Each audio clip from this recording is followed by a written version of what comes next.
La parole à Daniel Simonet. Bien. La normalisation macronienne est bien à l'œuvre dans cette majorité et cette délibération le montre. Bah oui. Souvenez-vous en 2015, une belle opposition à la loi Macron. Souvenez-vous, Madame la maire s'insurgeait contre cette loi qui visait à généraliser le travail du dimanche. Elle était totalement opposée, elle s'exprimait dans les médias. Bon. Et au lieu de contribuer à la mobilisation qui se faisait aussi dans la rue et dans l'opinion publique par le biais de manifestations, par le biais des organisations syndicales, alors qu'elle aurait pu prendre d'autres initiatives pour mobiliser les Parisiennes et les Parisiens, elle a créé une MIE.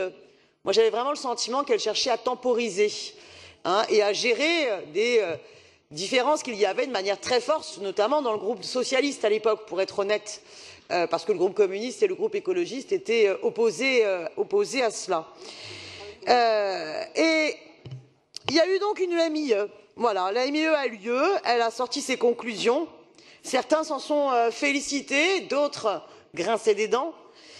Personnellement, je n'étais pas satisfaite par les conclusions de cette MIE parce que j'avais vraiment le sentiment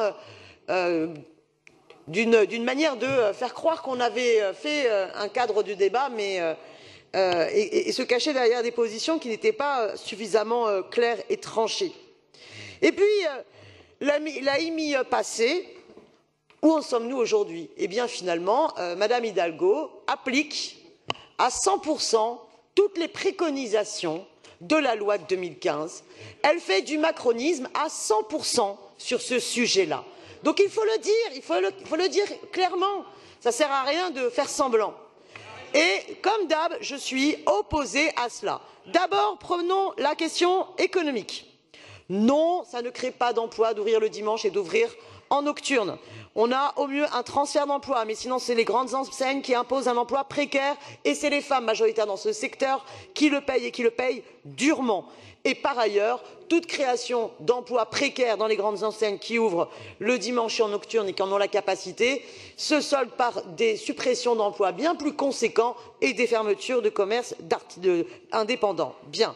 Tout ça pour une uniformisation de Paris qui va ressembler à toutes les autres grandes villes avec les mêmes centres commerciaux. D'ailleurs, quand vous rentrez dans Paris, soit vous rentrez par l'aéroport de Paris qui va devenir un centre commercial via Vinci, soit par la gare du Nord qui va devenir un centre commercial par Muliez, soit vous rentrez par les Halles qui, grâce à la ville de Paris, est devenu un immense centre commercial via Unibail. Magnifique. Deuxième raison, oui, il faut ralentir la vie en ville. Et oui, il faut à la fois le dimanche et le soir faire ralentir son rythme. C'est une question aussi écologique. Oui, il y a une empreinte carbone qui est bien plus importante quand tous les commerces sont ouverts. Et ça a déjà été démontré par des études, notamment sur l'impact de l'ouverture dominicale en Espagne. Oui, on a des journées sans voiture, il faudrait développer des journées sans caddie ou revenir aux journées sans caddie, car il y a bien d'autres choses à faire le dimanche que de courir les magasins. C'est une question d'harmonisation des temps sociaux, c'est une question de progrès humain, d'avoir une journée où tous ensemble on peut se reposer et faire autre chose, des loisirs, de la culture, de la promenade, faire l'amour, je disais également. Oui, pas que le dimanche, on me répondait, mais faites bien d'autres choses. S'il vous plaît, s'il vous plaît. Faites bien d'autres choses. S'il vous plaît, Madame Simonet, vous finissez. On est déjà en retard, je précise, donc Madame Simonet, vous finissez. Je ne vous coupe pas la parole, je demande qu'on se taise dans la salle, justement, pour que vous puissiez finir. Mais je savais que l'amour allait vous faire réagir. Eh bien, préférez l'amour au commerce. Voilà, vous serez bien plus... Voilà, c'était... En 68, on disait faites l'amour et pas la guerre. Eh bien, moi, je vous propose faites l'amour et pas les boutiques. Voilà. Dernière chose, évidemment, le libéralisme, l'idéologie libérale, macronisme, tente à vouloir s'imposer. Et on a dernièrement un rapport de l'Assemblée nationale sur l'impact de la loi Macron d'août 2015 qui, comme par hasard, en arrive aux conclusions qu'il faut proposer le travail du dimanche, le travail en nocturne de 21h à minuit et qu'il faut faire de tout Paris une zone touristique internationale unique. Il faut absolument s'opposer à cela. Il faut s'opposer à cela et défendre une autre conception de la ville.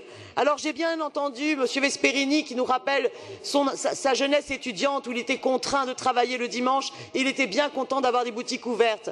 Mais M. Vesperini, heureusement qu'il y a des jeunesses qui se vivent autrement.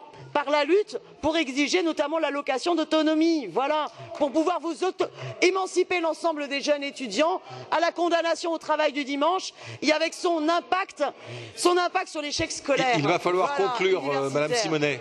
Donc je conclurai, je voterai non, bien évidemment, cette délibération.